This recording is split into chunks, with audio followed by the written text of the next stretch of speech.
ছাত্রদের কোটা আন্দোলন। এই আন্দোলন আস্তে আস্তে আপনার বেগবান হচ্ছে এবং সম্পৃক্ততা বাড়ছে এবং যে বিষয়টা নিয়ে তারা আন্দোলন করছে এই বিষয়টা অতীতে আন্দোলন করেছিল এবং সেই আন্দোলনে কিন্তু তখন সরকার তাদের সেই যে তারা করতে চাচ্ছিল সেটাকে তারা তখন করেনি, অর্থাৎ কোটা যে পদ্ধতি ছিল সেটাকে তারা অনেক কমিয়ে নিয়ে এসেছিল।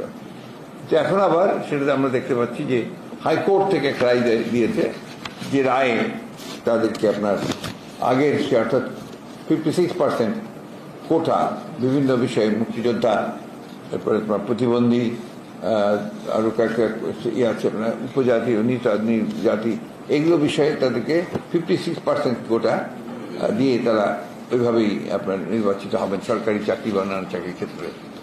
এখানে সমস্যা যেটা হচ্ছে যে 56% যদি আপনার কোটাতেই চলে যায় তাহলে কিন্তু আপনার যে মেধা, সেই মেধা যে বিকাশ সেটা একেবারেই সম্ভব হবে না।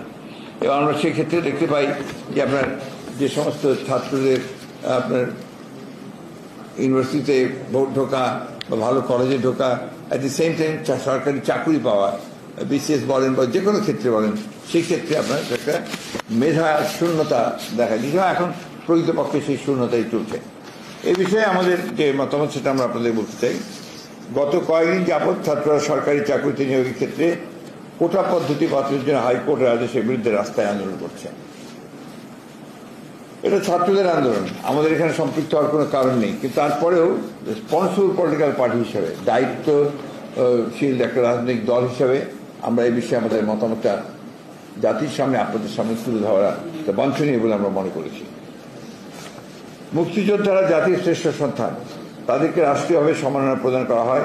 রাষ্ট্রীয় আচার অনুষ্ঠান, জাতীয় দিবস সমূহ, এমনকি তাদের মৃত্যুর পর রাষ্ট্রীয় সম্মানের সাথে দাফন করা যায়, এগুলো তাদের প্রাপ্য।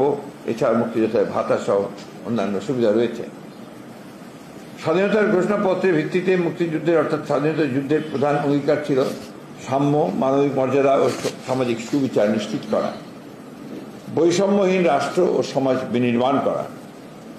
সাংবিধানিকভাবে ও আইনের দৃষ্টিতে সকল নাগরিক সমান, কিন্তু সংবিধানের 28(4) এবং 29(3) অনুচ্ছেদ অনুযায়ী নাগরিকদের পিছিয়ে পড়া অংশ, প্রকৃত মুক্তিযোদ্ধা, শারীরিক প্রতিবন্ধী এর বাইরে ব্যতিক্রম হিসেবে কিছু সংরক্ষণ ব্যবস্থা রাখা যেতে পারে।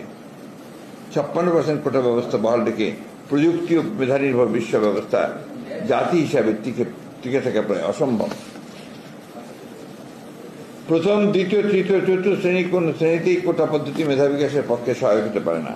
মেধা ভিত্তিক বৈষম্যহীন জাতি ও সমাজ বিনির্মাণে মুক্তিযুদ্ধের অঙ্গীকারের সাথে সাংঘর্ষিক। বর্তমানে অবৈধ অনির্বাচিত কর্তৃত্ববাদী সরকার বিচার বিভাগকে ব্যবহার করে, অর্থাৎ আদালতের ঘাড়ে বন্দুক রেখে জনগণের ন্যায্য দাবি সমূহ দমিয়ে রাখার ভিন্ন পুরনো কৌশলী তারা ছাত্র সমাজের ন্যায্য আন্দোলনকে দমানোর অপচেষ্টায় লিপ্ত রয়েছে। 21 শতাব্দীর এই সময়ে সেই প্রযুক্তি ও জ্ঞানভিত্তিক বৈশ্বিক ব্যবস্থায় টিকে থাকতে হলে মেধাভিত্তিক রাষ্ট্র ব্যবস্থা প্রতিষ্ঠার কোনো বিকল্প নেই। তাই সাধারণ ছাত্র সমাজের কোটা সংস্কার আন্দোলনের ন্যায্য ও যৌক্তিক দাবি সমূহের সঙ্গে আমরা একমত। আইন ও বিচার বিভাগের দোহাই দিয়ে ছাত্র সমাজের যৌক্তিক দাবি সমূহকে দমানোর সকল অপচেষ্টাই ব্যর্থ হবে বলে আমরা বিশ্বাস করি।